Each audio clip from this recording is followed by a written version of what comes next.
আপনার পাশের বাসার মানুষ যদি রমজান মাসে ইফতার করতে না পারে, আপনি যদি আমোদ ফুর্তি করে 20টা আইটেম নিয়ে খান, আপনি রউফ নন, রহিম নন। ঠিক কিনা কথা শুনে বলেন?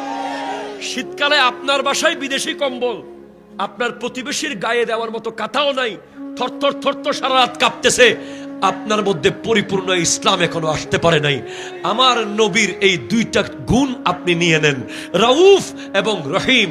আপনার প্রতিবেশীর একটা পেঁয়াজ হলে তার রান্না হয়ে যেত, একটা রসুন হলে তার রান্না হয়ে যেত। আপনি ঘরের মধ্যে 3টা গেট লাগাইছেন, একটা দিছেন লোহার মেইন গেট, ভিতরে দিছেন গ্রিল, তারপরে দিছেন সেগুন কাঠের দরজা, প্রতিবেশী যেন জিন্দেগিতেও আসতে না পারে। কথা জোরে বলেন না, ঠিক কিনা? অনেকে তো আবার বাঁশের বেড়া দিয়ে দেয়, টিউবওয়েলের পানি নিতে না পারে, টিউবওয়েলের পানি দেয় না প্রতিবেশীকে। এ কি মুসলমান হতে পারে? আপনি দয়ালু দয়ালু হন, দয়ালু।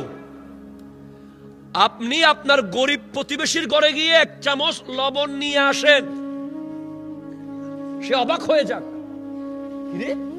এত বড় কোটিপতি আমার ঘরে লবণের জন্য আসছে, অথচ আপনার কাছে লবণের ফ্যাক্টরি আছে। কিন্তু এরপরেও আপনি আপনার গরিব প্রতিবেশী, আপনার চেয়ে নিচু, যে তার কাছে গিয়ে 1 চামচ লবণ আনবেন। কেন আনবেন জানেন? সে যেন আপনার ঘরে গিয়ে 1 কেজি চাউল আনতে পারে। তার জন্য রোডটাকে আপনি ক্লিয়ার করে দিবেন। আপনি যদি 1 চামচ লবণ নিয়ে আসেন, সে অন্যবার 1 কেজি চাউলের জন্য আসতে পারবে। মনে রাখবেন, 3টা জিনিস মানুষকে আখিরাতমুখী র্যাঙ্কিং বাড়িয়ে দেয়, আখিরাতমুখী পজিশন বাড়ায়।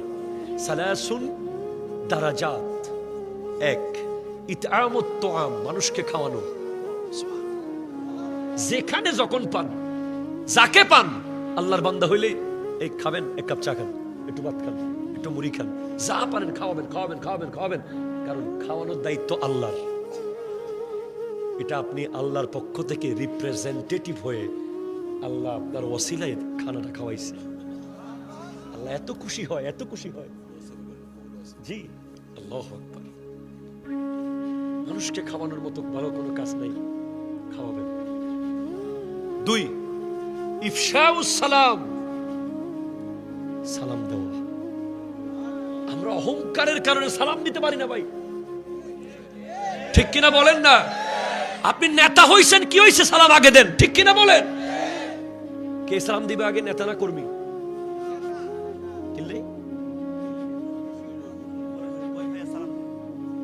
নেতা হলে তো বুড়ো লে দিব। স্বামী আগে দিবে না স্ত্রী আগে দিবে? কে? বউয়ের ডরে? হুজুর আগে দিবে না মুসল্লি আগে দিবে? একটা উত্তর হয় নাই। আমার নবীকে জিজ্ঞেস করা হয়েছে, ইয়া রাসূলুল্লাহ, কে আগে সালাম দেবে? আমার নবী জানিয়ে দিয়েছেন, যে ব্যক্তি আল্লাহর বেশি কাছে, সে আগে মানুষকে সালাম দিয়ে দেবে। এবার আপনি পীর সাহেব হন, নেতা সাহেব হন, হুজুর সাহেব হন, আপনি যদি আল্লাহর কাছে থাকতে চান, আপনাকে আগে সালাম দিতে হবে। এখন সমাজে দেখি যে কিছু লোক থাকে, মানে সালাম নেওয়ার জন্য প্রস্তুত। সে কিরে, আর যে হাটে আসতেছে ফোলা, সেও সালাক দিতাম না সালাম। আপনি আগে সালাম দেন না। আপনি মুরব্বী মানুষ। ওই একটা ভিডিও দেখছিলাম, একজন বলছে ওয়ালাইকুম সালাম, ওয়ালাইকুম সালাম। বলে কিরে ভাই, আপনাকে সালাম দিন, ওয়ালাইকুম সালাম কেন বললেন?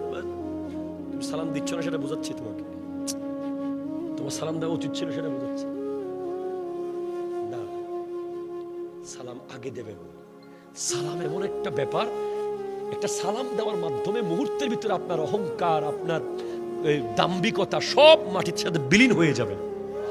সালাম দেওয়া সহজ কাজ না, কিন্তু সালাম আপনার মনে হচ্ছে সহজ কাজ, সালাম অনেক কঠিন কাজ, অনেক কঠিন কাজ। সিনার ভিতর থেকে সমস্ত অহংকারকে মাটির সাথে মিশিয়ে তারপরে সালামটা বের হয়।